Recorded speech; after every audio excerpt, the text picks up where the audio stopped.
by thanking our host, Dr. Sheikh Salim Alwan, the chairman of Darulfatwa Australia, Dr. Taryn Waramantri, the Special Advisor, Health Pandemic Coordination Unit at the Department of the Premier, Mr. Jamie Diano Jr., Office of the Minister for Health, Officer of the Minister for Ambulance Services, Department of Health and Human Services, Mr. Peter Khalil, MP, Federal Member for Wales, Honourable Nazir Al-Asmar, MLC, President of the Legislative Council, MP Brown and Halfpenny, State Member for Thomastown, Mr. Frank Maguire, Member State for Broadmeadows, and Mr. Mohammed Fakhri, the Consul General of Egypt, Dr. Ziad Aitani, Consul General of Lebanon, Consul Albert Abdi will be represented as well from the Consul General of Indonesia, Mr. Yassin Mahmoud, Consular Affairs of Eritrea Consulate, Mr. Fadi Zuki, as well Honorary Council of the Republic of Lebanon and Tasmania, Isa Zraibi, former Consul General of Syria, and I won't forget, of course, our partner, which I should have mentioned at the start as well, Ms. Viv Newan, the chairperson of the VMC, Victorian Multicultural Commission, Mr. John Kovalis, Manager Community and Strategic Engagement at the VMC, our partner as well, Commander Tim Tully, the Victorian Police, Inspector Chris Allen, Faulkner Police Complex, Mr. Peter Shearer, Leading Senior Engagement Multicultural Liaison Officer, Mr. Pas Rushama, New and Emerging Communities Liaison Officer, and Brendan Hale, Sergeant, Policing Unit, Victoria Police. Dr. Wally Ahmar, who is the President of the ALMA of Australia, Dr. Afaf Haddad, President of ALMA of Victoria, and Dr. Maroon Francis, St. Francis Medical Center, Mr. Don Tilbury, Chief Executive Officer, DPV Health, Department of Health. We have as well Mr. Sean Lee, General Manager, Health and Community, the DPV Health. Sorry, I said Department of Health, that was a mistake.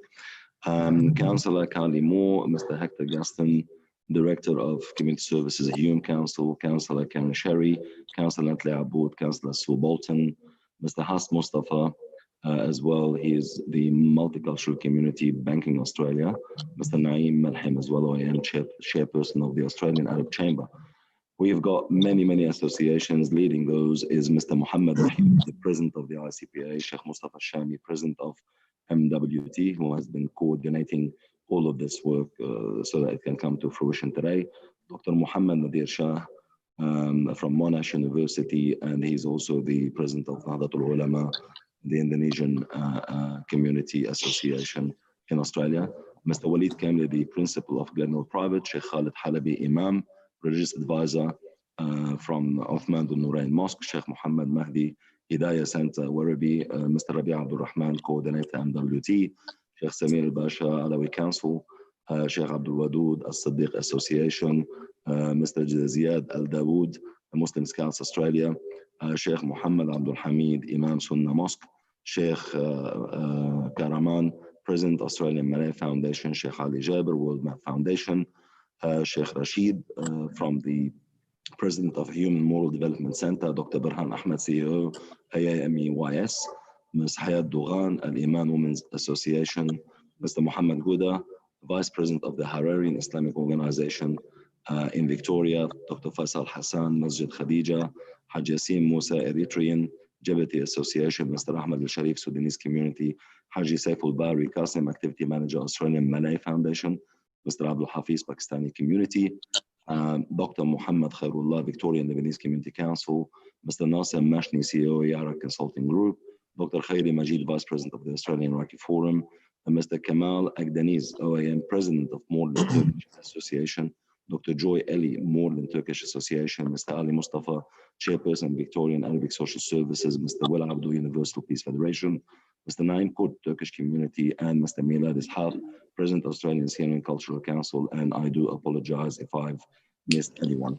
Very quickly, our program will start with Dr. Sheikh Salim Alwan, and very briefly, we all know what's going on with the pandemic currently and the rise in the numbers in Victoria. This meeting and this conference couldn't have been more timely given the rise in the numbers and the escalation that we are facing today in Victoria. We have a lot to talk about so that we can end up today formulating a contextualized action plan from Darulfatwa with this Islamic perspective to benefit the whole general Australian community and those people in these 30 suburbs where there is a huge constituency there from the ethnic Arab and Muslim community particularly, and the larger Australian community is watching and they are part of this larger Australian community. So Darulfatwa came up with the idea, and with the support of DPV and the as well the Victorian Multicultural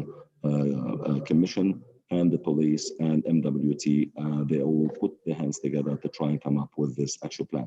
I'll leave it now to Dr. Alwan to start, and I will translate very quickly what Dr. Sheikh Salim Alwan have in his message, and I will then give the mic to Mr. Newan, our partner in this, and then we will start with the other speakers one by one. 3 minutes is what we can allow at this stage, and we have people taking minutes, and we are recording this session because we will be sending you at the end of this an action plan and as well a media release. So thank you very much for your attendance today, and I will leave the floor now to Dr. Sheikh Salim Alwan.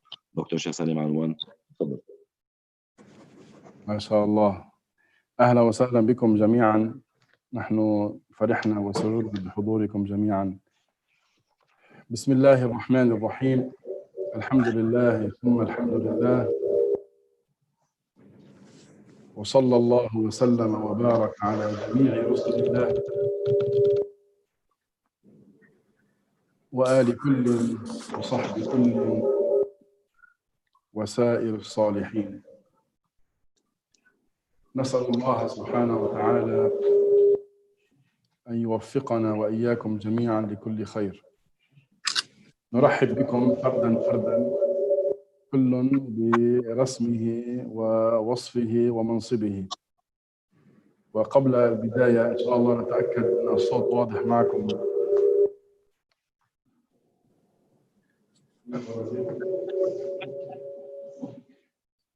كأنه في مشكلة بالصوت شيخ كريم.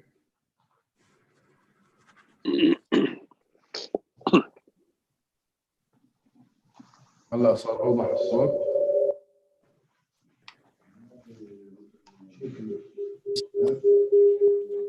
Can I suggest that people who aren't speaking turn their mic off?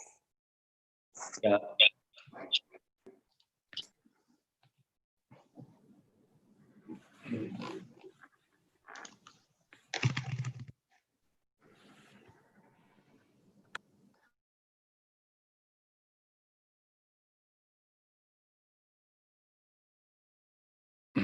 لعله الآن أوضح يكون. طمنونا إن شاء الله أحسن الصوت. نعم أحسن. نعم أوضح شيخ. تمام. إذن بسم الله الرحمن الرحيم. الحمد لله ثم الحمد لله، وصلى الله وسلم وبارك على سيدنا رسول الله وآله وصحبه ومن والاه. أصلي وأسلم على جميع رسل الله وآل كل وصحب كل وسائر الصالحين. أما بعد، يقول الله تعالى في القرآن الكريم: وتعاونوا على البر والتقوى ولا تعاونوا على الإثم والعدوان. أجدد الترحاب بكم جميعا فردا فردا، كل برسمه ووصفه، وإن شاء الله يكون هذا اللقاء يعني في مزيد من التقدم والتعاون والتواصل لما فيه خدمة الجالية الإسلامية والمجتمع الأسترالي عموما. نحن أحببنا باسم دار الفتوى المجلس الإسلامي الأعلى في أستراليا أن نلتقي مع نخبة من الجالية الإسلامية في فيكتوريا إلى جانب أهل الاختصاص من وزارة الصحة، إلى جانب ممثلي عن الحكومة وممثلي السلك الدبلوماسي. أحببنا بهذا اللقاء أن نتواصل فيما بيننا لنؤكد أن الإسلام هو دين عدل واعتدال، دين رحمة وهدى، يدعو إلى نبذ التطرف وإلى نبذ الإرهاب البغيض. هذا الإسلام الدين العظيم يدعو إلى محبة الخير للغير، فمن شأن المسلم الصالح أنه يحب الخير للغير، يحب الخير للمسلم ولغير المسلم. ونحن في أستراليا كمواطنين في هذا البلد علينا كذلك مسؤولية، وينبغي منا أن نقف مع التزامات وقرارات الدولة الأسترالية ولا سيما وزارة الصحة في أجل الوقاية الصحية من الأمراض العديدة، ولا سيما هذا المرض الأخير المعروف بأزمة كورونا. نحن الجالية الإسلامية في أستراليا عموما وفي ملبون خصوصا نقف جنبا إلى جنب مع وزارة الصحة لأجل هذه التعليمات للحفاظ على المجتمع عموما وعلى صحة الأفراد خصوصا. والجالية الإسلامية ليست بمنأى عن ذلك ولن تكون بمنأى عن ذلك، بل ستكون مساهمة في وقاية النفس ومساعدة لوزارة الصحة وكل المختصين في الوعي ونشر الفكر الصحيح والتوعية في بين مجتمعاتنا جميعا ولا سيما بين أبناء الجالية، لأن نفهمهم أن هذا الأمر هو مهم، وأن الإسلام هو الذي يدعو إلى الأخذ بالأسباب.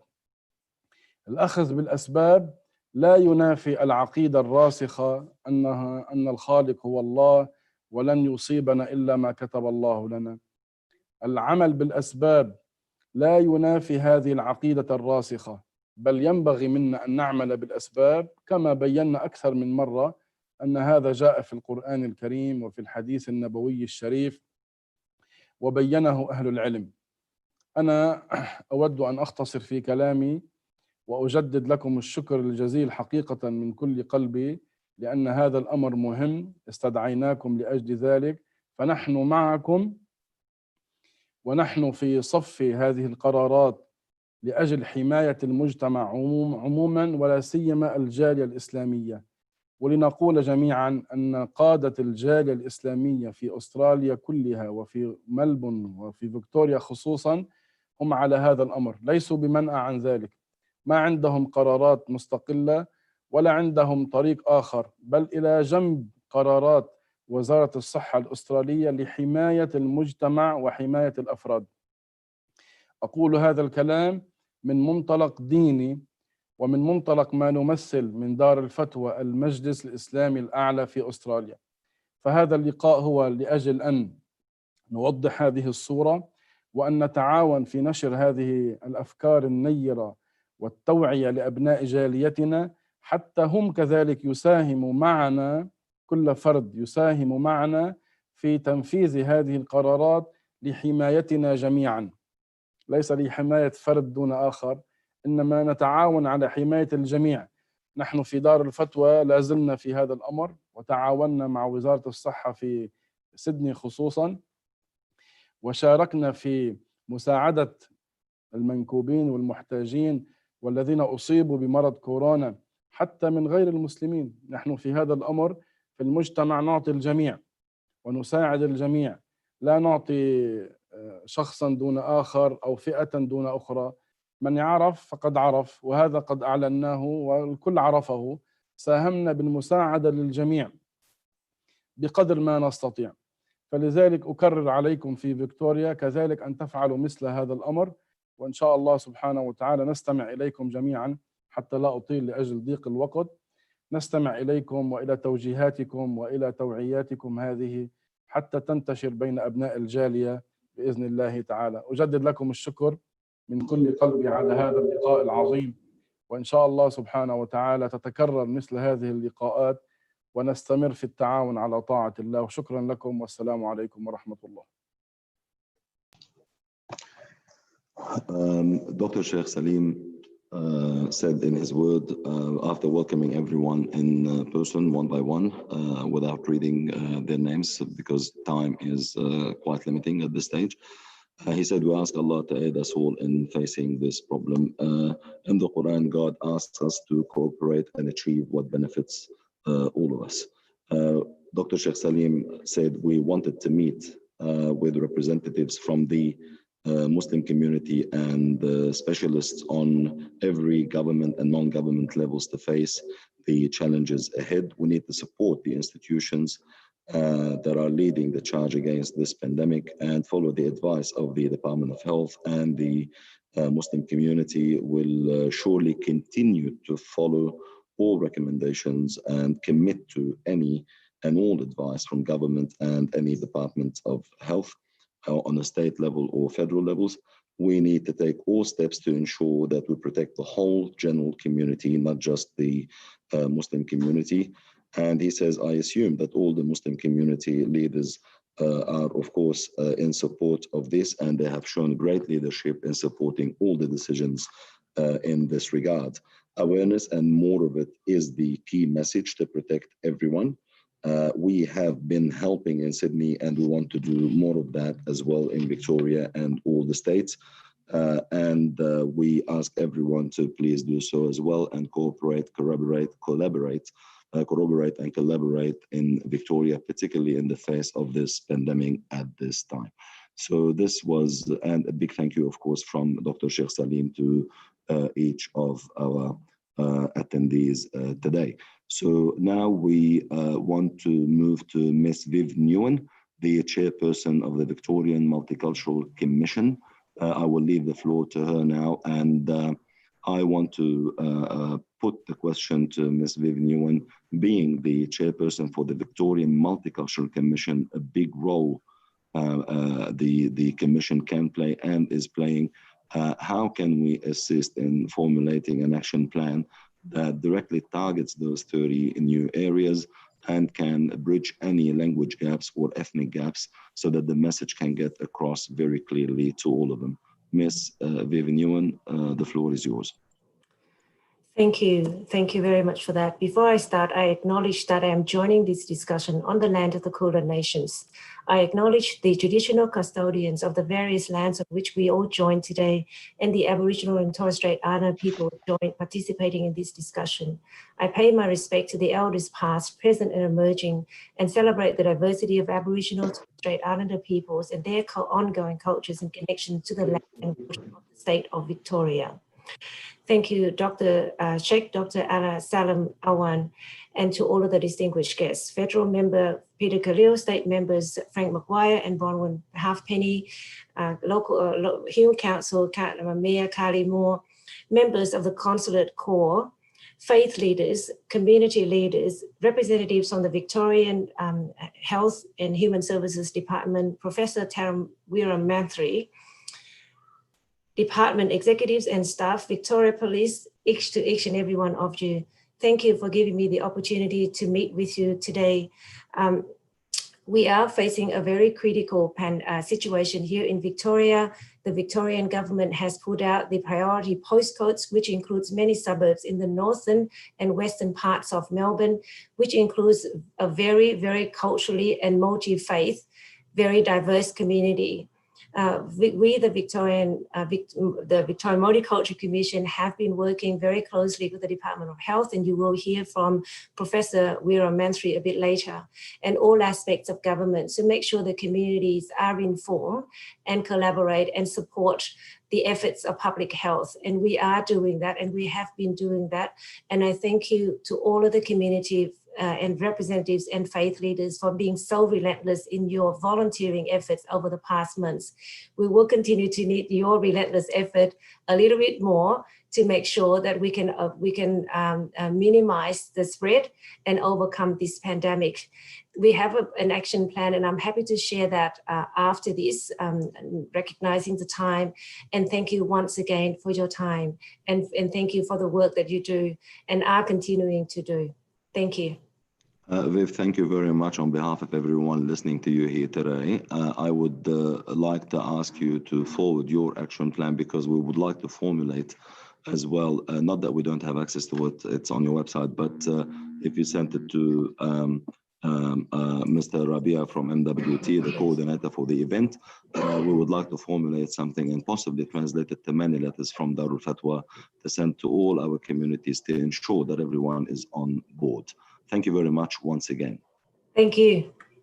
Now we move to our second speaker, And our second speaker, because of time issues and restrictions, can I ask Mr. Peter Khalil, Federal MP for Wales, to give us 3 minutes and his advice, particularly on what's happening now and what can we add in terms of value to an action plan.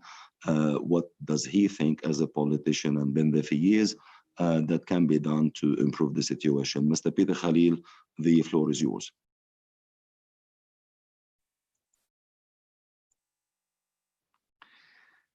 I don't know if Mr. Khalil is still with us. Yes, I'm here. Yes. Thanks, Wissam. You're most welcome, Peter. How are you? It's been a while. Thank you. Good to see you.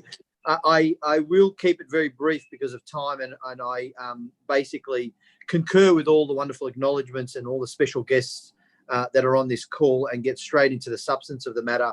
I will just say a very quick thank you, though, to Darulfatwa and to the VMC for helping and joining this very important discussion.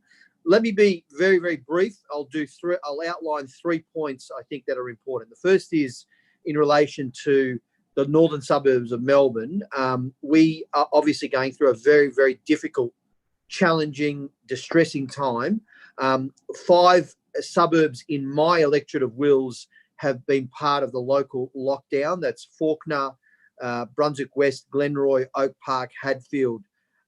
These are suburbs that are in my electorate that are also very much diverse, multiculturally diverse suburbs, a very large number of ethnic communities, and particularly Muslim Australian communities, whether they be Lebanese, Pakistani, Bangladeshi, and other nationalities. And so they are also very much working class suburbs, particularly in the northern part of the electorate, which have been hit very hard. So a lot of people in my community are upset, they're frightened, they are frustrated. Some who have small businesses see their small businesses again being put under great strain and threat of closure because of the lockdowns. I do say to everyone, though, and I think everyone on this call would understand, that the sacrifices that have been made over the last couple of months have not been in vain. The community has actually worked very, very hard to look after neighbours and family and the broader community by flattening the curve, following the social the social restriction guidelines.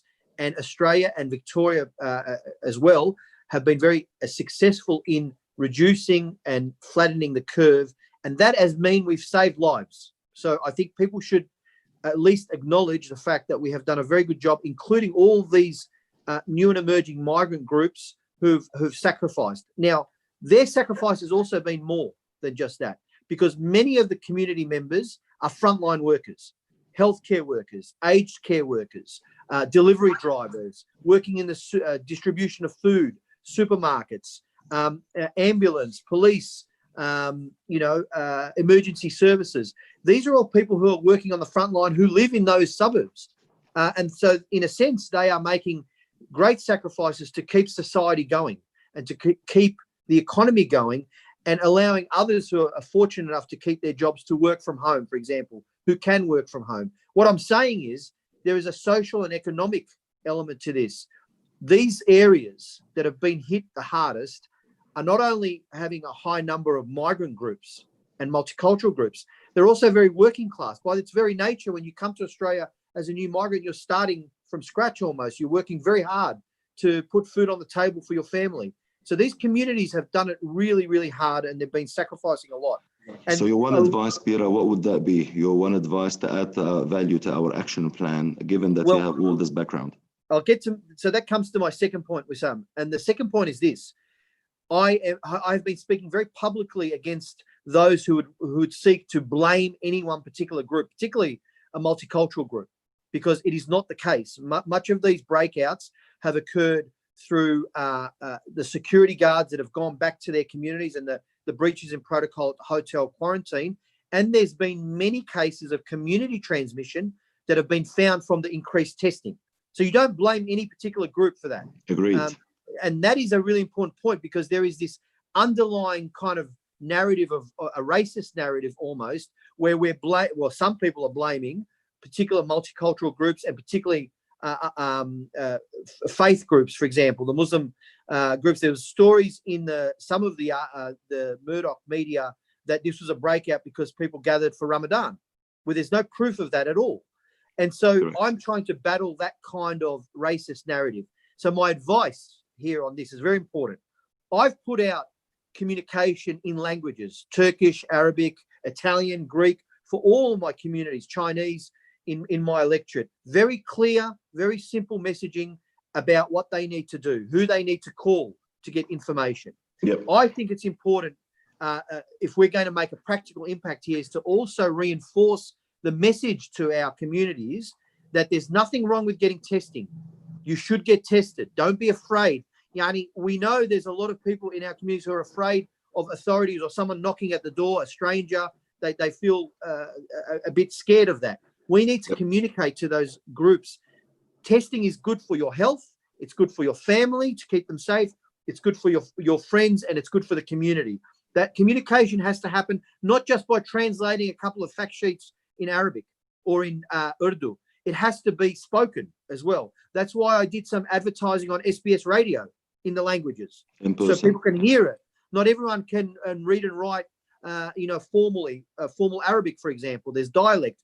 So the understanding of the nuances is really important. I've spoken to my state colleagues about these points, and I'm grateful that they are starting, the Victorian government is starting to move to work with faith leaders, community leaders, and faith leaders. Very important point. And my last point, Wissam, because I know I've run out of the 3 minutes, is to make a more broader point, and that is this. All of the money that a federal government is giving for the economic stimulus, all of the health restrictions, all very important. But the one thing that works for all of us to defeat the pandemic, to contain the pandemic, is when we make sacrifices for others.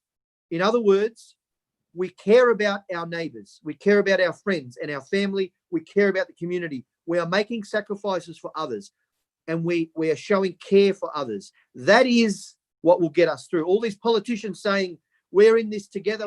Yeah, that's true only if we work for each other.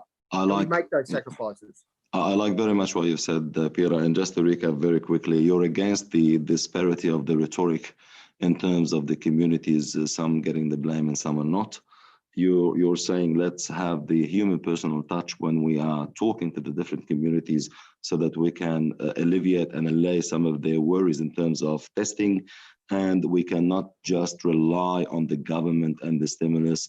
We really have to go down to particularly our Islamic religious level, where you just give unconditionally and you support everyone, because that'll make a lot more sense and value. Stimulus can finish, but if we all share what we've got with everyone around us, particularly in tough times, we can also preserve our government, because eventually they run out of money pretty quickly if they continue doing this. So we really have to get down to this level and assist everyone. The faith groups are important, because people listen to their imam, to their sheikh, to their abuna, their priest, to whoever. With the huge coverage of Darulfatwa on all the organizations that it has and that are affiliated with it, I'm sure that the message will get across loud and clear. I want to really thank you. You've made time for us today. I know that we've asked you to come on this conference on very short notice, like everybody else, but you had a lot of things that you couldn't get through. But Peter, thank you. It was really informative for me personally. Thanks, Peter. Shukran. I will move. Thank you. I will move very quickly now to our next speaker. And our next speaker is Professor Taran Warimantri from the Department of Health and Human Service. Professor Taran, are you with us? Good morning, Wissam. Thank you very much for welcoming me. I acknowledge the words of Sheikh Dr. Salim Alwan and the Honorable Peter Halil. What I would like to say is... Sorry to interrupt, but when I was thinking about your turn coming up, I was thinking about those specialists, immunologists and epidemiologists, and I have few things to say. We are on over 10 million according to WHO, and we have lost 500,000. Today in the States, we have 52,000. Now we know that the virus can be dormant for 8 weeks, being non-infective, a carrier. We see that there's a lot of change in and around what's happening with COVID-19. What would be your practical advice and expertise so far having gone through this? How can you shed some light on what we can add to an action plan now that this information keeps being updated and coming to us all the time from your perspective in your field, based on your expertise and specialty? Professor. Thank you. Thank you, Wissam. I will say that the comments that the previous speakers have made are an essential part of all public health strategies. All public health strategies, it's about the public and the community. They start as words, but have to end up in actions. Correct. And so if there's no action, there's no public health. And so your desire to have an action plan is absolutely the right thing. The level of distinguished of people on this teleconference is very important because you're the leaders of your communities and you'll know your communities best. So I think everyone in public health accepts that it's only the beginning to have translated materials in different languages. And there's much, much more work that happens after that. And only really you can do that work for your communities. So thank you for that. My recommendation in terms of your action plan is to keep it simple, but then to be creative and try as many different things as you can, whether that's videos or radio or whatever you think will work in the groups in your community, and just keep trying and see what response you get, whether you affect one person, 5 people or 100 people, it's all important. In terms of your question, Wissam, there is this is a new virus, so we're learning about it all the time, and every virus like this is different slightly. But the basic public health principles have been the same for 100 years, okay? And that's about isolation, quarantine, treatment of cases, and public education and awareness. So if we don't do those things well, we will make a difference. And as previous speakers have said, there has been control of this virus in Australia. Okay, this is a small setback, but we will get on top of it. But the important thing is that each of those public health things is being done. The restrictions are proportionate and for good public health purposes. And the choice of postcodes and suburbs was only done on the numbers of cases. That was the sole criteria. Factual basis, yeah, so it's a factual basis. So the messages which I won't go into around social distancing, hygiene, what you have to do in the restricted suburbs, they're quite simple, okay? But that's the start. The other part, which is the community awareness, community action. Yes. That is now the determining feature about whether these restrictions work.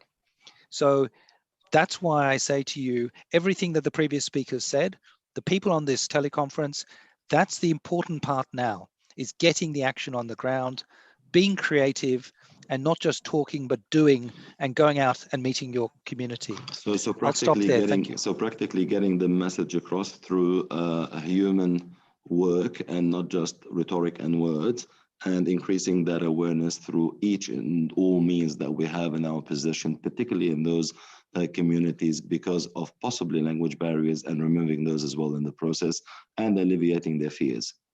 Correct, Wissam. Thank you. Thank you.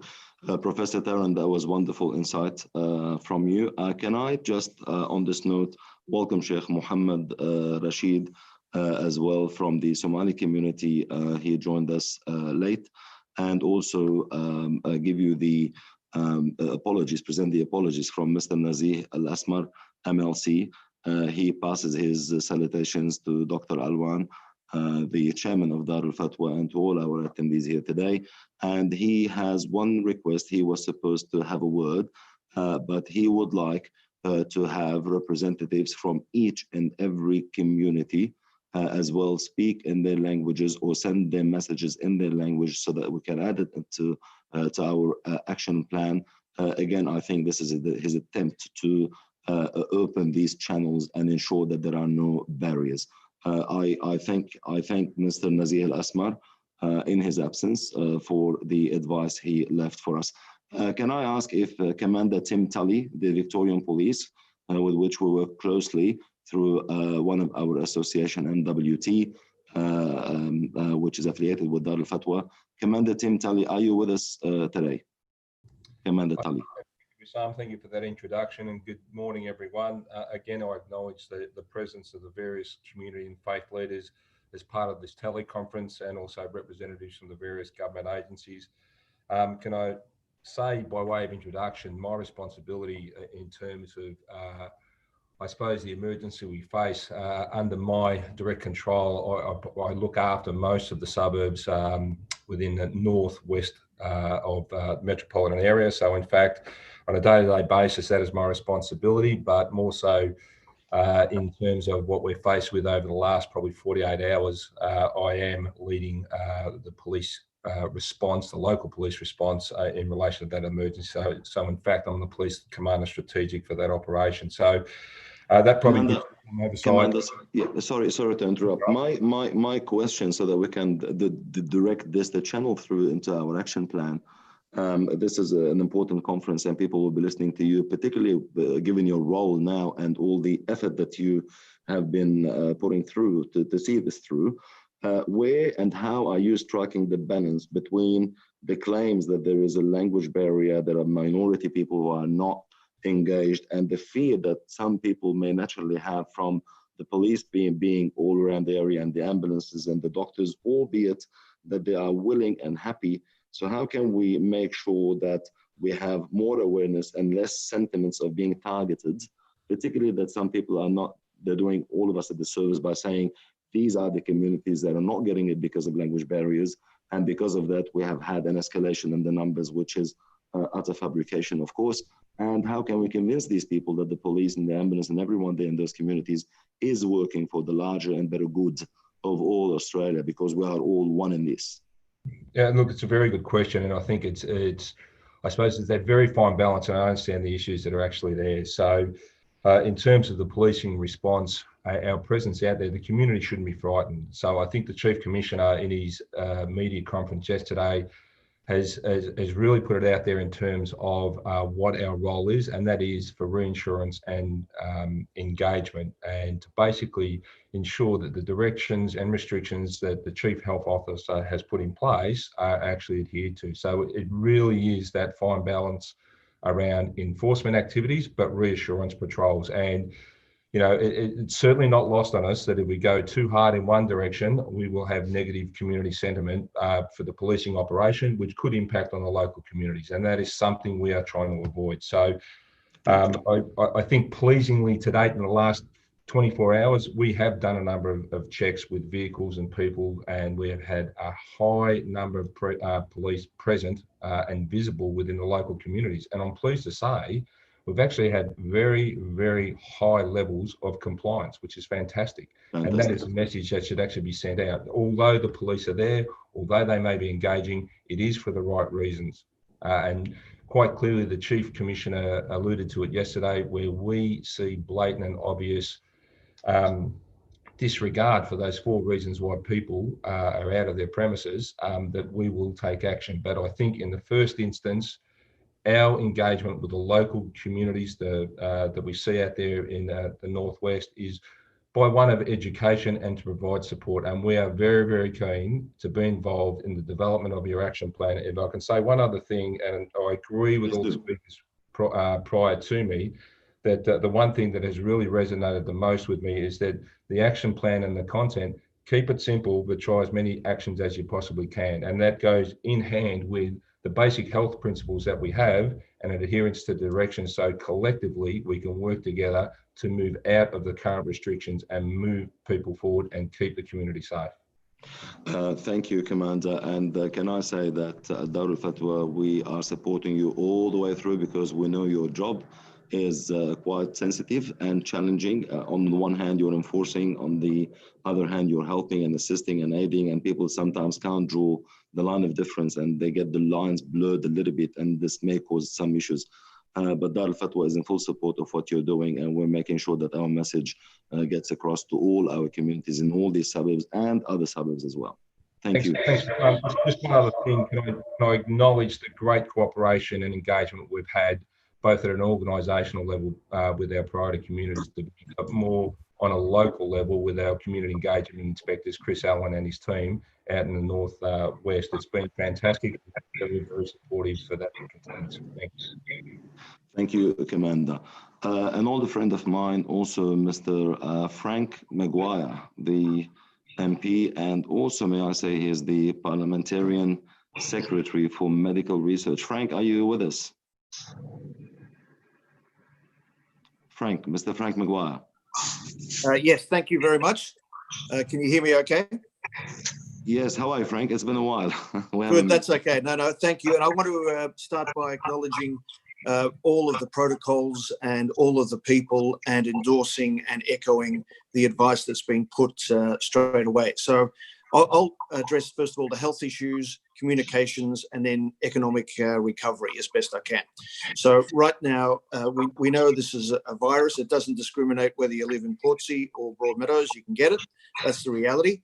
We want to avoid the blame game. The best way to do that is to work out who are the, what's the message, who are the target audiences, and how do we best communicate, and do that in an echo chamber. Keep doing that in multiple ways and regularly doing it. So the Victorian government, the commitment is incredibly strong. The Premier is about to announce further funding for businesses and further mental health funding for these hotspot areas. Sorry, Frank, sorry to cut you off there. Fadi, my friend, my dear friend, can you please mute your microphone, Fadi? Absolutely.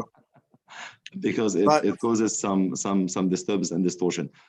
Please, Frank, resume. Thank you.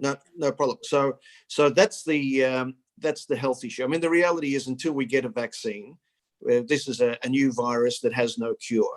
And we know, though, that one of the issues is that it will come out and expose inequality. All right. So that is a critical issue that we need to address. Yes. So as Parliamentary Secretary for Medical Research, I launched the first in-human trials in the Southern Hemisphere recently at the Alfred Hospital and with the Burnett Institute. So we'll find out whether that goes to stage 2 pretty quickly. So the science around the world is addressing it. So what can we also then do? I chair the Broadmeadows Revitalisation Board, and I mention this because Broadmeadows has twice as many Muslim families as any other state district, and we have a mechanism here to drive what is the economic recovery and what are the new jobs and what are the social issues behind and the economic issues behind all of this. So we've attracted a $500 million investor into the old Ford site for new industries and jobs. That's critical for economic development. Perfect. We've got a city deal with the Australian government for Melbourne's northwest. So this should be one of the epicenters and, the other communities around us. I saw Bronwyn Halfpenny there, my colleague as well, neighbouring area with a high Muslim population also. So we're collaborating at that level to see what we can do. We have the city of Hume highly involved as well. And the Mayor, Councillor Carly Moore, is online also. So here is a mechanism. What I'm trying to do is coordinate 3 tiers of government, business and civil society. So what I would like to get out of this meeting is for your report, if you can send that directly to me, I will, put this into the Broadmeadows Revitalisation Board plan and strategy. And so that's how we can do it. So the first thing is to get, suppress the curve, as it said. So stop the spread. And that's what's being done now. I think people are anxious. And what we need to do, obviously, as well, is get the message out, thank them for the contribution and the coordination. You just heard from the Victoria Police representative that there is now a much higher level of compliance. This is historically what happens. That we had the first way that we did it, we got good response. Now there's been an outbreak, and I just say historically, when the so-called Spanish flu came, it killed 15,000 Australians, and it was the second wave that was the most critical. So now is the vital time for the communications, echoing the messages, get that out. And then on the recovery, what I'm saying, if you can send whatever your report is to me as chair of the Broadmeadows Revitalisation Board, we can get that straight in at Premier level, Treasurer level, and the COVID cabinet's been formed, and reach out to the Australian government to get them to come back in with some investment as well. And here's the key thing. So in times of existential threat, Australia turns to help to Broadmeadows, right? From the First World War Now that's Yes. where the army camp was established. The Diggers, the Light Horsemen, It's the happening BC, again. the Training Dispatch. No, yes, I am. I'll just wrap it up. But what do we? So then, underlying the prosperity that we had, the world record, they were the people who were called, the factory fodder, and that was, I'm a boy off the boat. My family's in that. And this is the proud story that we can tell, and I want to get to as we come out of this, because what do we want? We want security and independence of manufacturing. Well, advanced niche manufacturing is Broadmeadows. The Ford Motor Plant is making 100,000 face shields at the moment. CSL, which is our #1 company and makes life-saving blood products and will be involved in producing any vaccine, is in Broadmeadows as well.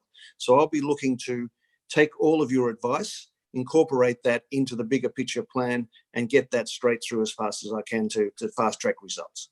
Frank, this has been amazing. As I understand it, the grant and the money that you're getting is not only an action plan, but it goes even deeper at the level of the values and the ethics to raise the awareness, which is fantastic. It is three-tiered, it is wonderful, and I really hope that we can one day be with you to celebrate the success of the first human trials in the Southern Hemisphere, led by yourself. And I was watching that very closely, and I wanted to congratulate you personally on that achievement. So thank you very much, but I will make the distinctions. It's the elegance of our science. Okay, so let's be really clear. And we should never forget, we've got the Nobel Prize winner. No.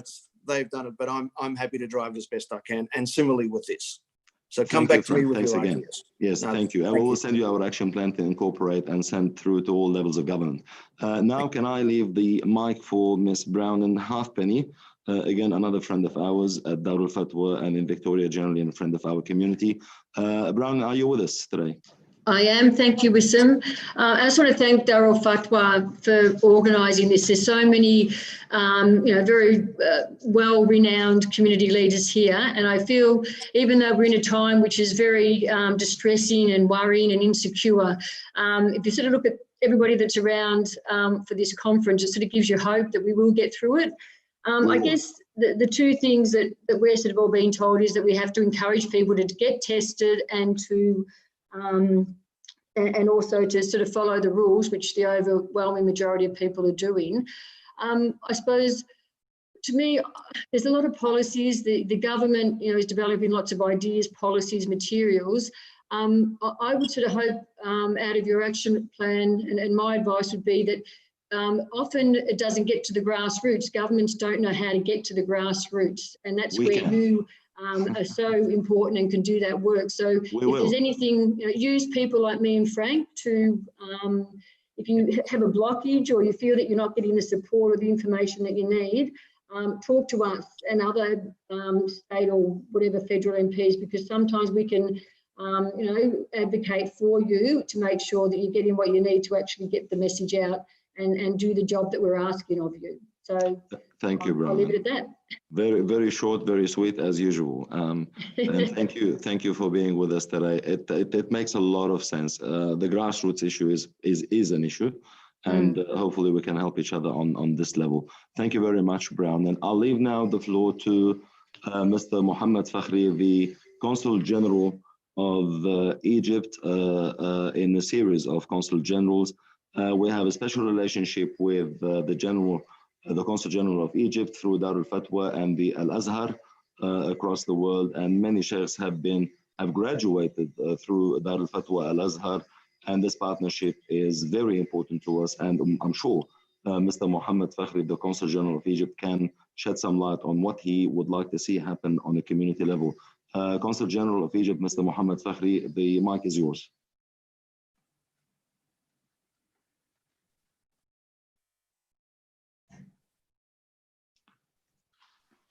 Mr. Fakhri, the Consul General of Egypt, the mic is yours. I think he's still with us. الميكروفون انت طافي الميكروفون سعادتك. لو ممكن Do you hear me now? Now we can. Okay, I'm sorry about that. No, that's okay. So Mr. Wissam Saad, thank you very much for the Muslim Welfare Trust of Victoria and the Darulfatwa for inviting me to join this important meeting. Very much appreciate it. And very much appreciate the role of Sheikh Salim Awan and his words and at the beginning of this meeting. And you've brought together a distinguished group of representatives of different government agencies, the parliamentarians, non-governmental organization, community leaders, and my esteemed consular colleagues in the consular corps. I'd like to as Egypt's Consul General in Melbourne, very much express our appreciation of the efforts by the Australian government and the Victorian government. Really much want to commend the efforts of the Victorian government to curb the spread of the virus, and I appreciate what you are doing to devise, to elaborate an action plan. I just would like to stress what others have said, and particularly as expressed by the different government agencies, the Multicultural Commission, and of course the commander, Tim Tolley. All efforts really should be consistent with what the Victorian government has been, the measures that they have outlined and they have been implementing for the last months, and it's a continuing process and it's changing, and it's important that anything we discuss today is consistent with what these commendable efforts and in curbing the spread of the virus. And I think the importance and collaboration is key to all this, and collaboration between the different communities, as stressed by others. And I think it's very important that we stress collaboration. Anything that enhances these efforts is something commendable, and we always have to support policies that will be constructive and not divisive. And migrants play a very important role in this great state of Victoria, and have contributed tremendously to the advancement of this state and this country, and they are in the front line in the fight against the coronavirus. So unifying efforts is something very, very important. And as Egypt's Consul General, with respect to the Egyptian community, of course, we have been very, in our contacts with the Egyptian community, stressed the importance of abiding to the rules of the Australian government, the Victorian government, and the Egyptian community, as usual, has been is a law-abiding community, and is very supportive of all efforts to curb by the government to curb the spread of the virus. So I thank you very much for inviting me and to join you and wish your discussions success. Thank you very much. Thank you, Consul General Fakhri, for these words. I take it that you're also communicating with the whole Egyptian community or Australian community from Egyptian background as well, to try and get the message across, and we are aware of that. So thank you very much, and we need to do more of that, because the key message here is to get the key message across to everyone. Can I now leave the floor to the Consul General of Lebanon, Mr. Ziad Aitani. Mr. Aitani, are you with us here today? Yes, hi. Can I first start by welcoming you onto the program and on this conference? And the Lebanese community is quite huge in Melbourne and in Sydney, and they form a big part of today the large Australian community. Language barriers, efforts on the part of the embassy, communication between the embassy and the different communities, and collaboration with the Australian government. At what point are we, and what can we do, and how can we assist our Consul General, and how can he assist us, and how can we all work together to make sure that the message gets across? The floor is yours. Thank you, Wissam, and thank you, the Muslim Welfare Trust. It's really nice to be all together. Thanks for Dr. Anwar also. Actually, a message from the Lebanese Consulate General in Melbourne. This issue that we are facing today, it's a matter of society. It's a matter of community. It's not like just a single situation. It's for all of us. So everyone has to be on the safe side, and we have to cooperate together to get rid of this virus.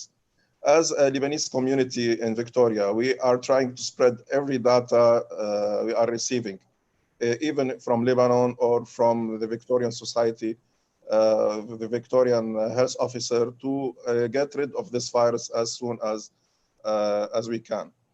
Well, we are almost there, but we need to be patient. We need maybe 3-4 weeks. I hope that we can rid of this virus. I know that we have some hotspots now in Victoria, but we have to communicate. They are doing a great job here in Australia. The health officers and the police, they are helping us. We have to cooperate with them. They are knocking our doors. We have to open the doors and do the testing. Please, it's a message.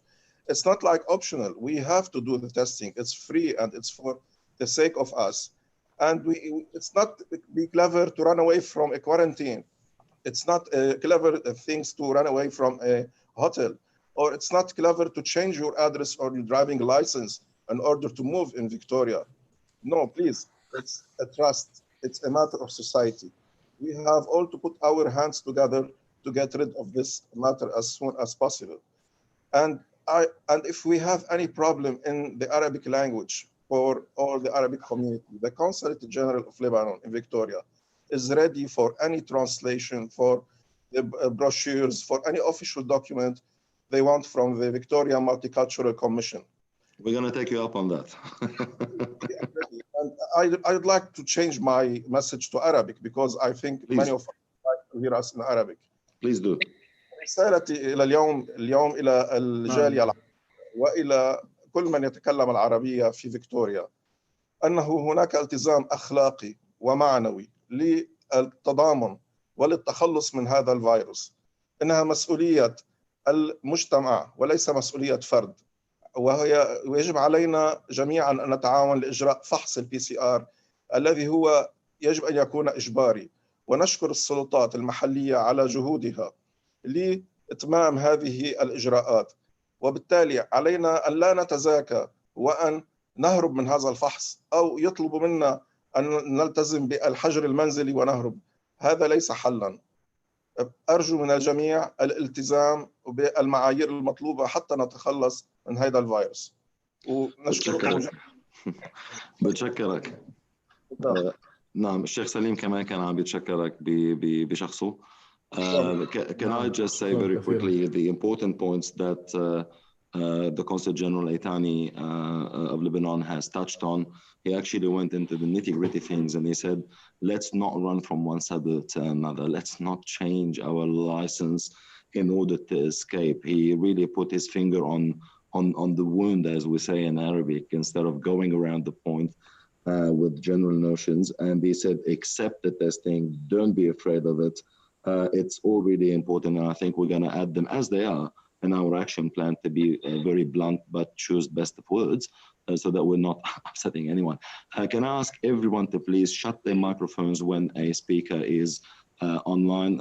Mr. Aitani, thank you, and we'll meet soon, hopefully after the COVID era. We will meet in person. Can I now move on to Mr. Mohammed Mahyu, the president of the ICPA, a very large institution that you all know of and know about, and has been doing a lot of great work in cooperation with Darulfatwa as well. But that's across Australia, not just in Sydney, but in Melbourne, Adelaide, and many other places, particularly regarding COVID-19. Mr. Mahyu, are you with us here today? Mr. Mahyu? Yes. Are you still with us? Yes, the mic is yours. Assalamu alaikum. I'd like to, in my turn, thank Dr. Sheikh Salim Alwan and Darulfatwa for the leadership again. I do not discount that the whole community is very active in this. All the leaders at all levels really have been active, because it is a pandemic, it's a world pandemic. the Islamic Charity Project Association also in its role has been active to help and cooperate at all levels with the community leaders, with the doctors, with all advices, and of course we've been passing it on to our constituents and members. I guess there is not, there's so many things has been said, and the Australian spirit in this, like in every other matter, we all got together. The spirit is high to fight this pandemic for the better of the individual and for the betterment of the whole society. I thank you again, and thank each and every one of you for being part of this and for caring for Australia in general. Thank you, Mr. Mahio. He's being very modest, as we always know him. The ICPA has been getting the message across to everyone and everybody in all their groups and their sessions and the many institutions under them. And I'm aware of that because I'm part of that community. So thank you for all the hard work in the name of the community. All of us, we thank the ICPA, the Islamic Charity Projects Association, for the wonderful work you've been doing. Can I now move to another dear friend of mine, and I'm not just welcoming friends today to this conference, but they happen to be Mr. Fadi Zouki, the Honorary Consul General of Lebanon in Tasmania. Fadi, are you with us today? Yes, I am. Yes, now is your turn. Now you can put your mic on. Wissam, I want to thank you for this great Zoom meeting, and thank all the participants for a very important session. That is, as my colleague indicated, Mrs. Yaratani, is influencing everyone indiscriminately, this COVID-19. Yes. However, I also wear a hat with the Equal Opportunity and Human Rights Commission in Victoria. I'm a director on the board. I like to also convey my point there, and my concern is at the moment is the branding in our community. We have to avoid that at all costs, which leads to also to Islamophobia as well, which we need to also make sure that doesn't happen. And therefore, it is the responsibility for us in the Arabic community at large to stop and communicate with the government and with our people to prevent another wave, not of an epidemic wave, but also a wave that may involve an element of discrimination as well. So that's very, very important. Yes.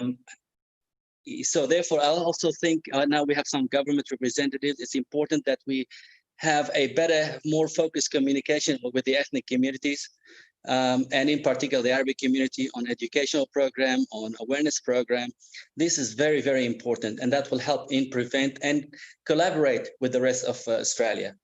So that's my point. So we have to work together to prevent this to become a branding issue in our community. It is very, very important, and that's not acceptable either. Yeah, Fadi, thank you for your wise words. I like what you bring in, which is different. Today in Australia,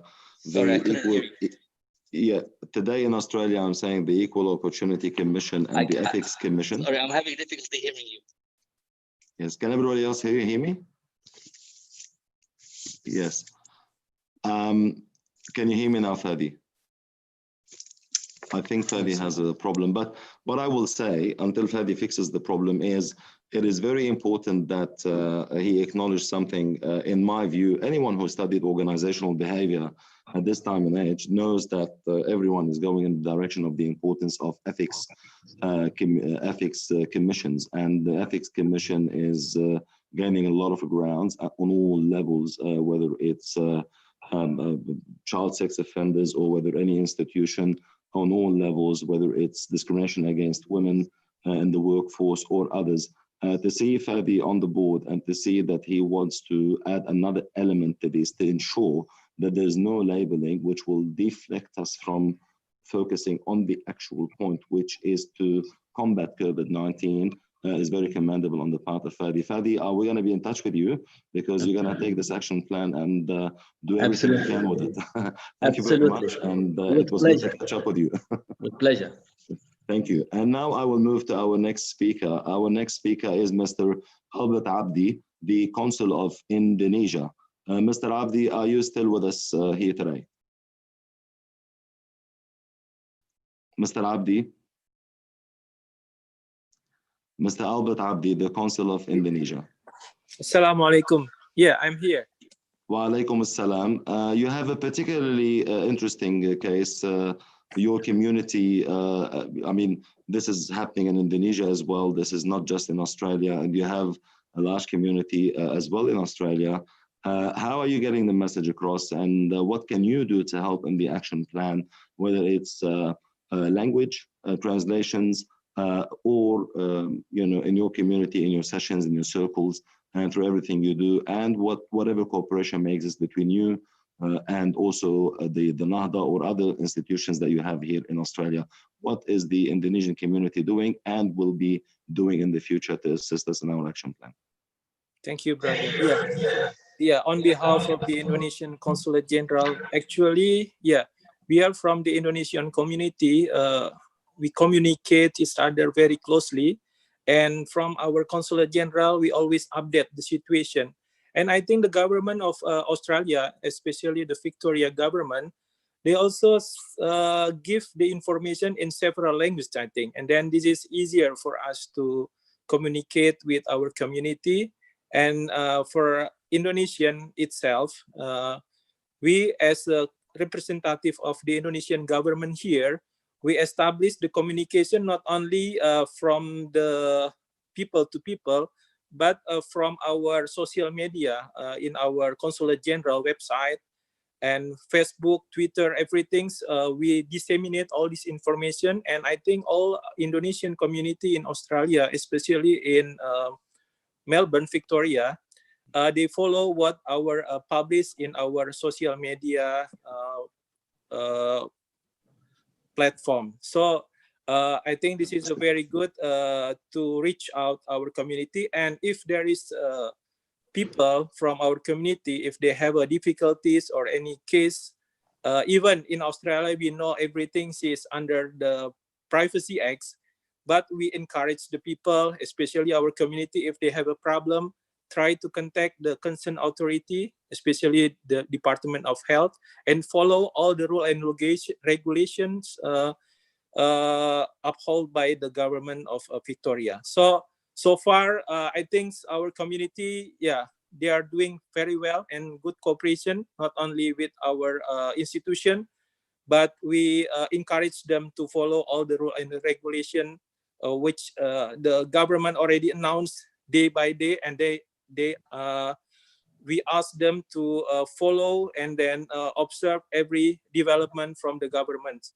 As we know before, we have very good progress, and then suddenly we come back again to the stage 3, and we encourage our people just follow all the regulation and try to keep health, and please keep in touch with our Indonesian and also our institution. Thank you, Mr. Abdi. It's our brother, yeah. Yes, thank you, Mr. Abdi. Very reassuring, and I'm quite happy that you have all these channels open and you're communicating with your community. I want to thank you for these wise words. My takeaway, I think, points from your message is that you seem to be not leaving any channel unused to get the message across, and that's something that we need to look at, particularly the social media. And you mentioned many platforms. We had those in mind, but it's interesting to see that you're using everything on a consulate level, which is fantastic to see. Thank you very much. I now trying to push for time. I want to try to stick to 12 o'clock. That's my new time to finish. Can I have Ms. Afaf Haddad, the president of ALMA of Victoria, to take the mic and tell us as well from their perspective at ALMA, how can they support, how can they help, what value can they add to our action plan from Darulfatwa? Afaf, are you with us still? Naam. Thank you for your invitation to the Australian Lebanese Medical Association. I was asked by Professor Brett Sutton, the Chief Health Officer, to convey a very important public health message. Now, with the concerning increase in numbers of COVID-19 in Victoria, it became evident that the Arabic-speaking community is particularly affected. We have to say it as it is, I'm afraid. Our families, our schools, our businesses, and our suburbs have been hit. Up until 2 weeks ago, we had done extremely well in fighting this deadly disease, and we had few cases compared to the rest of the world. The total number of COVID-19 worldwide exceeded 10.5 million, and more than 500,000 people are dead. This disease kills 5% of those affected.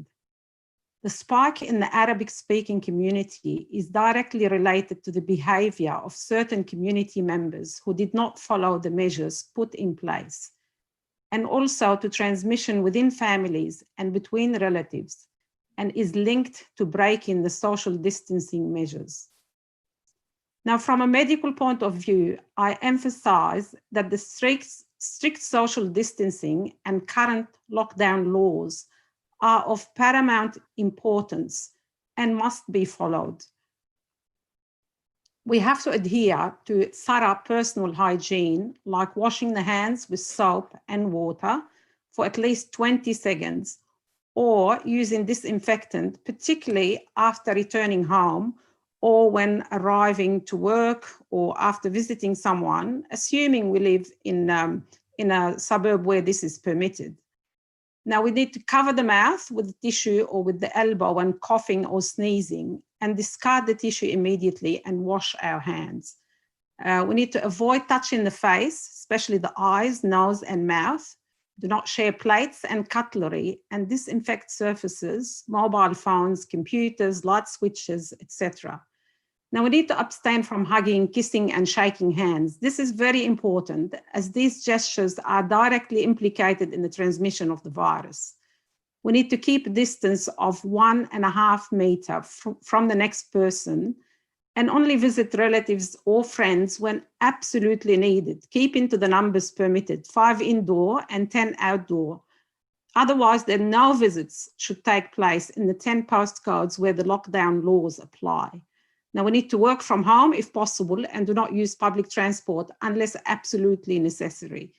Do not travel during the school holidays, and do not visit the lockdown suburbs. In the 10 affected postcodes, leave the house only to go to work if we can't work from home, or to shop for food, to go to school when schools open, for care or caregiving, or for daily exercise. Now, most importantly, we should seek medical attention or undertake the coronavirus test at one of the many centers if we have high temperature, chills or sweats, cough, sore throat, runny nose, and loss of smell or taste, or if we have been in contact with someone who tested positive. رح أعيد هالنقطة بالعربي لأنها كتير مهمة. لازم نخضع لفحص الكورونا عند الإحساس بأي عارض مثل حرارة مرتفعة، قشعريرة، سعال، وجع زلعيم، صعوبة بالتنفس، سيلان الأنف، وفقدان حاسة الذوق أو الشم. The test takes 1 minute and involves the sample from the back of the throat and the nose. Now, after having the test, and if we have any symptoms, we should return home, don't go shopping, and remain in isolation until the test is through. Now, in the hotspots, please do the test if they knock on your door, as Dr. Itani had said. Yesterday, 3 suburbs, Broadmeadows, Faulkner, and Alban Vale, have been identified as hotspots with the highest numbers of new cases. And the main concern is the number of community transmission cases in these suburbs and in the neighboring suburbs. Now, finally, if I may add, as a healthcare worker and a pathologist, the take-home message is to be vigilant and to do the right thing. Now, follow the rules, adhere to lockdown. Do not think that you are invincible. Do not outsmart the virus. It can kill you. It can kill a family member, a parent, a grandparent. As Arabic-speaking community, we have a responsibility to our fellow citizens and to our country to contribute in the fight against COVID-19. We are in this together. Thank you. I've spoken like a true doctor. Well done. Can I ask you to send us all this nicely summarized, and thank Mr. Brett Sutton for his message as well, which is, I believe, is incorporated in yours. Can I also say that nobody was trying to evade the question that, yes, in those communities where the Arabs or possibly Muslim communities are more abundantly prevalent or available, this is not the issue. We understand that this is a factual piece of information. What we are saying is that nobody should be using that as a premise to go on an attack. There's a difference between the two. It happened to this community. In the next month or 2 or 3 or 5, it can happen somewhere else in Victoria or in Sydney. It could be southern suburbs or somewhere else in the country. What we're saying is, let's not attack because of lack of language, possible avenues or faculties, according to some people, not able to talk or understand the English language fully. It could happen to the Greeks, it could happen to anyone, to the Italians. What we're saying is, let's not victimize a community because of that, and work with them and see what are their needs to try and promote that awareness, which is very welcome by me. And I love your message today. So there's this disparity between the two issues. Yes, it is happening in those communities, but let's not attack the community and see how we can assist it, because the moment we go ahead and want to assist it, I'm sure they're going to be welcoming this assistance and they will do the right thing. So thank you again. I completely agree with you. I thank you very much for that. Also from Don Tilbury, before I move to the next speaker, Don says, DPV Health is delivering a range of initiatives to support the communities of Hume. Don couldn't stay with us, I guess, and I really had some questions to him because DPV is huge, and he says supports the communities of Hume, Moorland, and other areas through the COVID pandemic, including testing clinics, Broadmeadows, Craigieburn, Glenroy, Meadow Heights.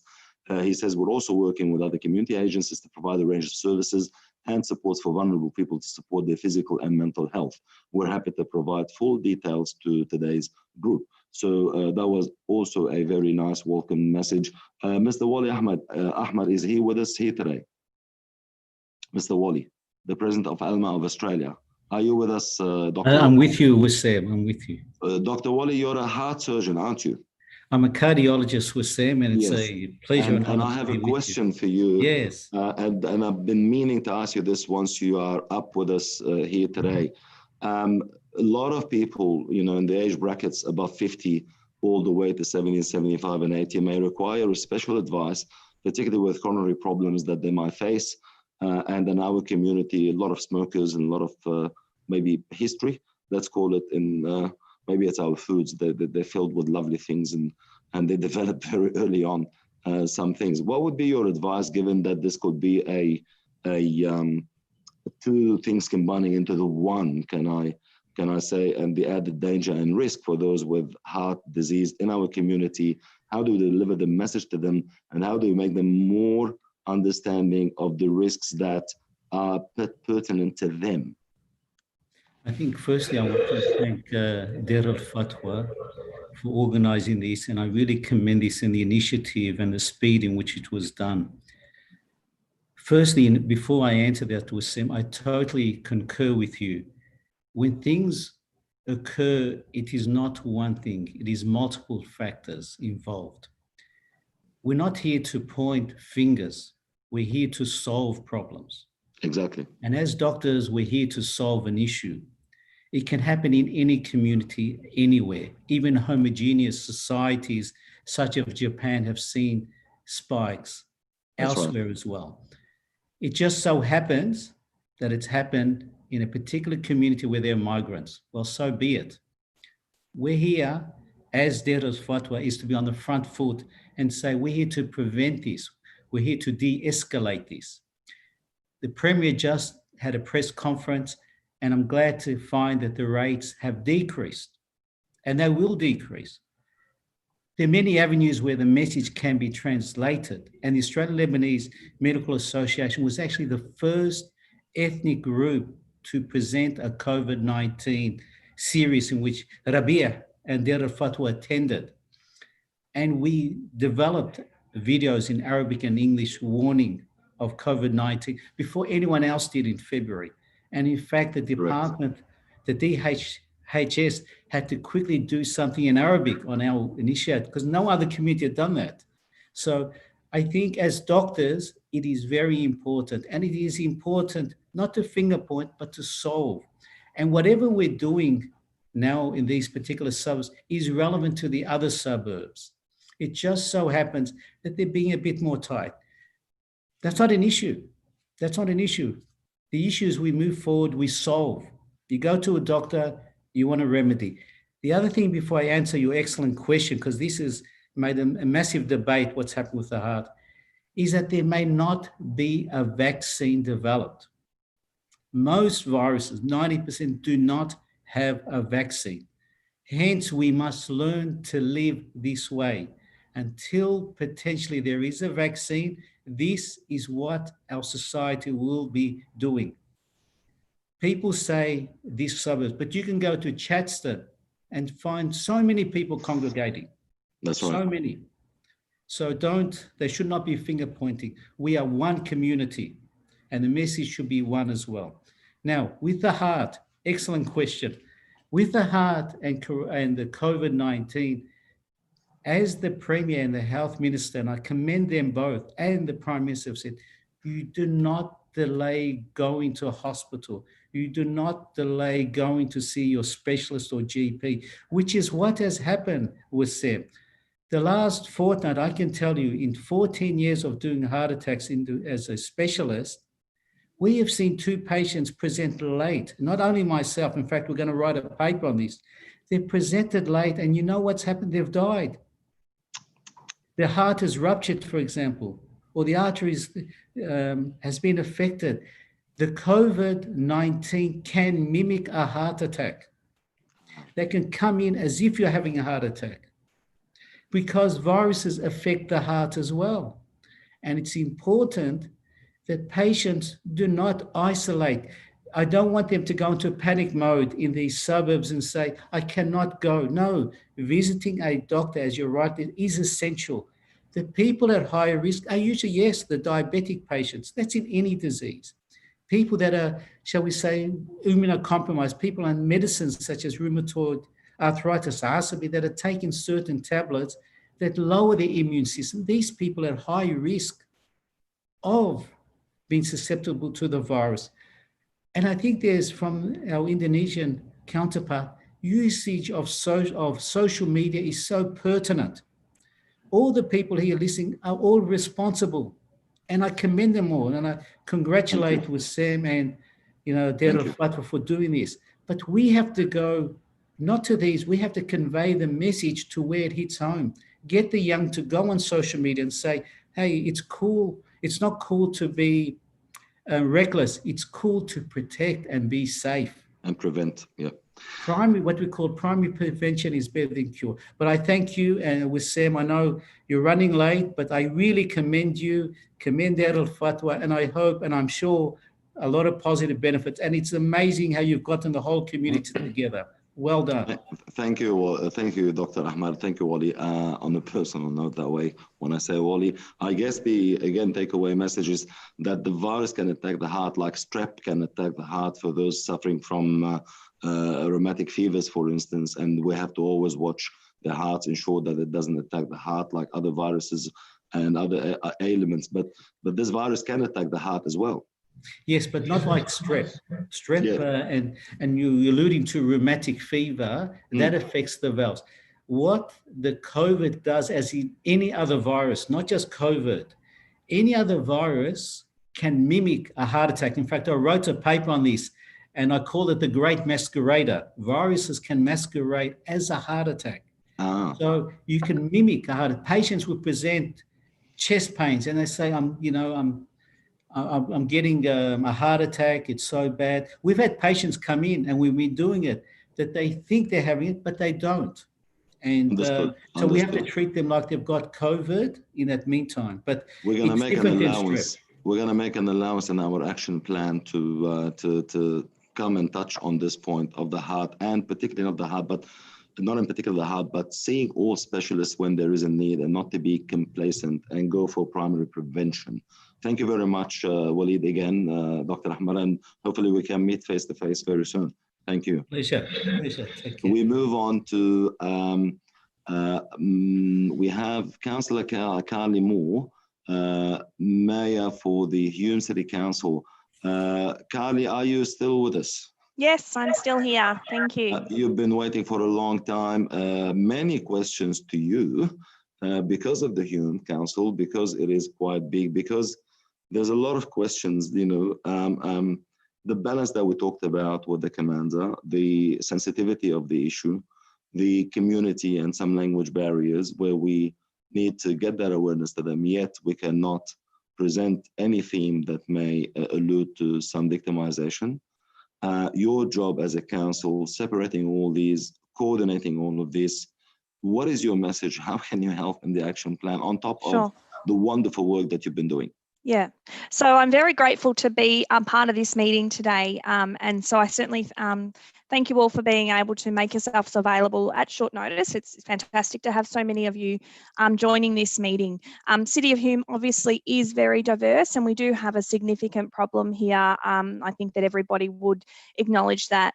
The response to COVID-19 is a state government responsibility, so the responsibility does lie with the Victorian government, but of course we all have a role to play in stopping the spread, and local government, Hume City Council, has a very important role to play. So I'm very happy to be here to listen to all of the ideas that I'm hearing from all of the leaders in the community, because council certainly does have a very big role to play, and we are certainly very keen to be able to find ways to reach those in our community who aren't getting the message. I think that's the most important thing that council has to do. We certainly have means to do that, but I think that we will need to call on leaders from all different parts of our community to help get out there and spread the word. So I'm very happy to, you know, have any offline conversations with anybody who has a particular item that they want to raise with me. I know we are running very late, so I will keep it brief, but council is very happy to engage with anybody who has a suggestion or a course of action that you wish for us to pursue. We are using our existing channels to try and reach the people, but I think there's much more work that we can do. So please reach out to me if you wish to. I think on behalf of everyone, firstly, I want to thank you for the great work you've been doing at the Hume Council, and also let you know that everyone is happy to assist you. You can call upon each and every one of us on their level, in their specialty, within their community, and their capacities and abilities, and they will lend a hand because they're lending a hand to their big, larger family. I don't think that anyone's got an issue with that. Thank you, Carly, again, for the wonderful work. And I like how you made it very short because we're really running out of time. Really running late, yeah. Yes, I have Mr. Ahmed Adam. He asked to say a little bit, maybe a 1 minute, Mr. Ahmed. Ahmed Adam, are you with us? نعم أنا موجود. دقيقة واحدة تفضل. دقيقة. أقل من دقيقة. يلا تفضل. أنا أشكر الله سبحانه وتعالى أن وفقني لحضور هذا اللقاء الهام، وشكرا جزيلا للشيخ ربيع الذي دعاني إلى هذه الندوة.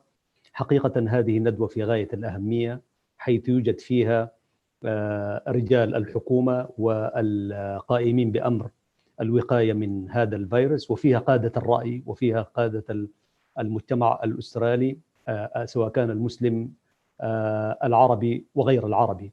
أنا أهيب بمثل هذا اللقاء الهام جدا جدا، وأرجو أن يتكرر لتغيير سلوكياتنا عموما في المجتمعات، بالذات القادمين من الشرق الأوسط وإفريقيا، لأنه كثير من هذه الأشياء هي نتيجة لسلوكنا وليس لنقص المعلومات.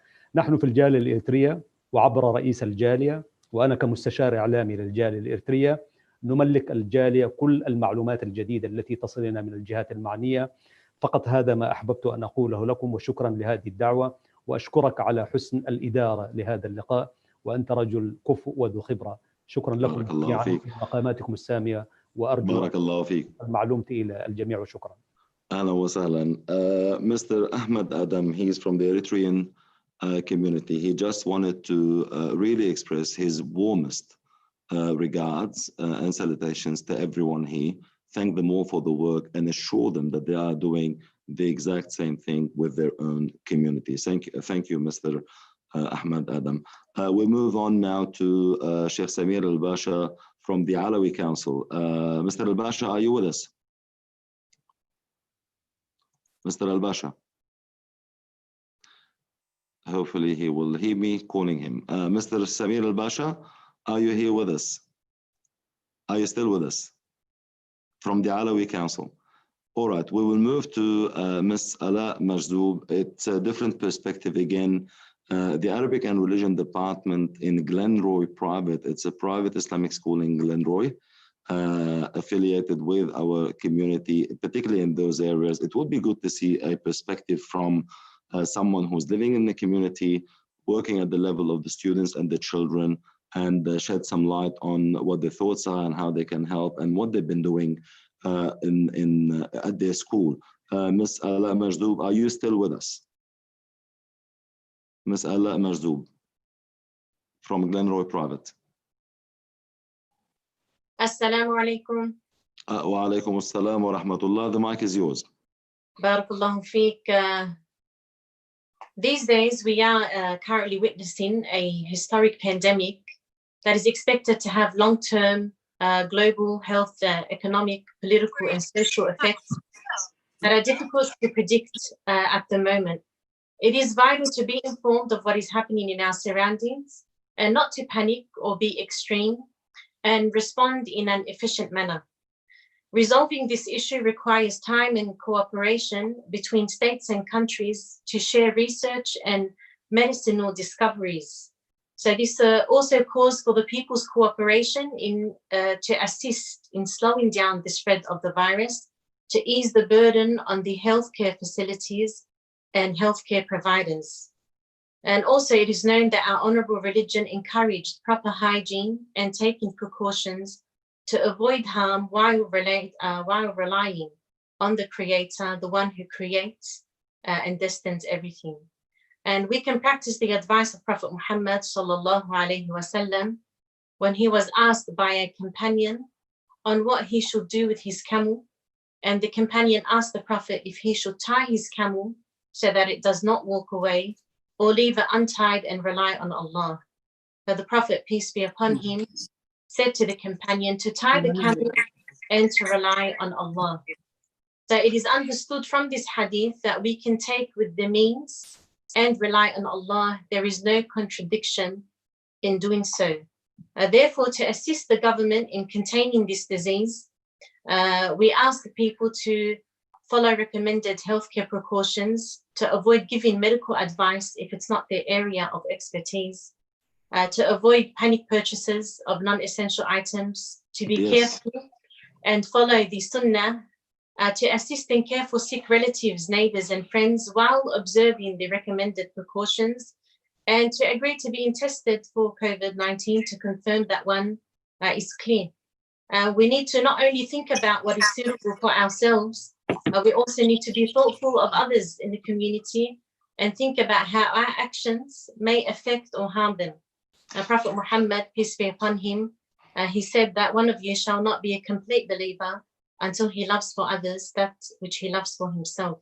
So we encourage the Muslim community to adhere to the religion and to find comfort in performing acts of obedience at home. And Muslims believe that the Creator created a cure for every sickness, and that there must be a cure for this disease that is yet to be discovered. And we hope that the researchers will soon identify a cure that will be made widely available to the public. And before I conclude, I'd like to thank our healthcare workers who continue their important duties, protecting and improving the health and well-being of people in our communities, and of course to thank Darulfatwa, ICPA and MWT for their hard efforts and communication with the community. We ask Allah Ta'ala to have mercy on us, to lift this calamity and to protect us from any harm. Thank you, Ms. Majdoub, a teacher and academic at Glenroy Private Islamic School. I like what you said, particularly about following the high hygiene practices. I'm sure you're teaching this to the kids at school, and you are promoting your message through your school, and everything you've said, if we can keep promoting it at the level of the school in this fashion, because that's what suits that medium, that would be wonderful and can make life much easier for all of us. Thank you again, Ms. Marzoub. We will go to, and thank you to Glenroy Private. We will go now to Sheikh Samir Al-Basha from the Alawi Council. I think he's been trying to come on, but he's disappeared again. From the Alawi Council, Mr. Samir Al-Basha, are you with us? And the last speaker for today, we will go to Mr. Jamal Agdeniz.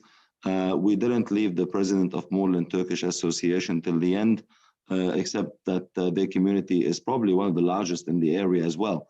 And Mr. Jamal Agdeniz, are you still with us? Yes.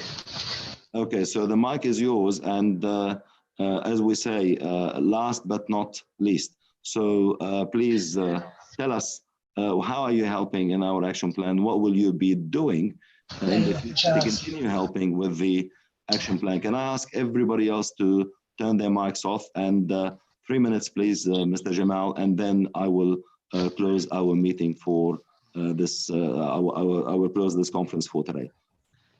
Thank you very much for this meeting today. Very important. This is just the government, the project.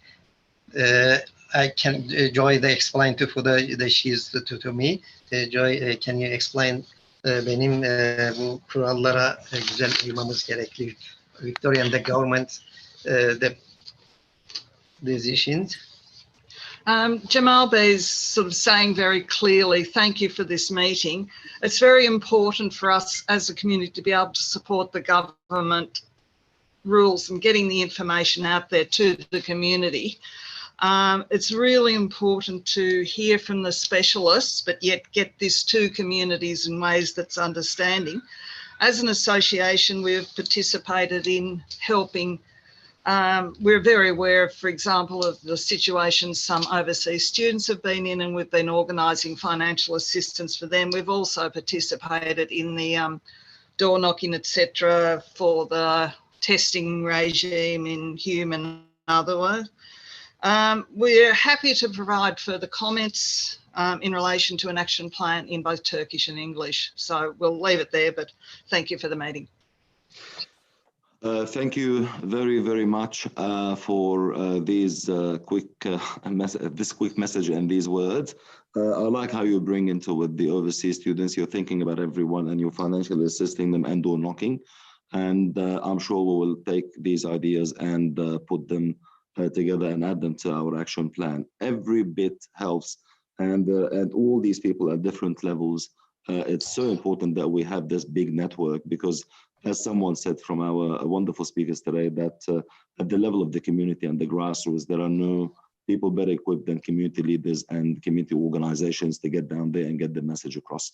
So thank you all on behalf of Darulfatwa and Dr. Sheikh Salim Alwan, the Victorian Multicultural Commission, and the Victorian Department of Health, the Victorian Police, all our wonderful councillors and parliamentarians. I really want to thank everybody for the great work and the great collaboration, and I won't forget the Hume Council and all the councillors. Thank you for attending today. It's been wonderful. I think everybody knows what the responsibility is, and we're going to leave this meeting today and this conference all charged up positively to keep spreading the message and ensuring that we work with the primary prevention, as the Dr. Walden has mentioned as well. Thank you again. Best of luck. We will be holding other meetings in the future. We'll be releasing or we'll be presenting a media release very soon to all of you, making sure that it gets emailed to you through MWT, the Muslim Welfare Trust of Victoria, through Brother Rabia, whom you all know, and also our action plan. Once it's ready, we're guessing mid next week, we should have the action plan ready and the media release and send it all. And if you have any comments on that, we are more than happy to accept those at Darulfatwa and amend whatever needs to be amended. Thank you all. It's been wonderful to share this opportunity with all of you. I thank Darulfatwa for giving me the opportunity to be the moderator, and hopefully we can meet in person next time and share some finger foods. I think it would be very الشيخ سمير الباشا معكم. شكرا جزيلا. So we thank everybody, and we hope that we can meet with you once again, inshallah, very, very soon. Thank you all. الشيخ سمير الباشا. السلام عليكم. شكرا لك. عليكم السلام ورحمة الله. Thank you. Bye-bye. Thank you. شكرا لك. السلام عليكم ورحمة الله. وعليكم السلام. يا هلا وسهلا. يا هلا. الشيخ سمير الباشا معكم.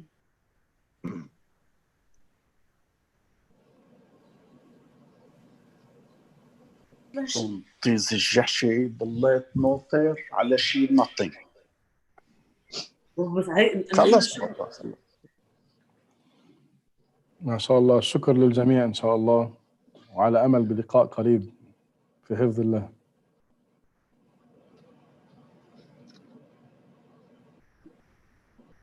Thanks for the meeting. بارك الله فيك شيخ سليم وجزاك الله عنا كل خير.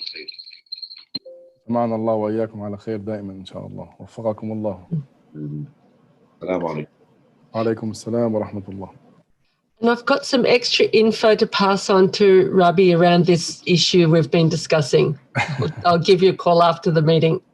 Thank you. Thank you very much. Thanks.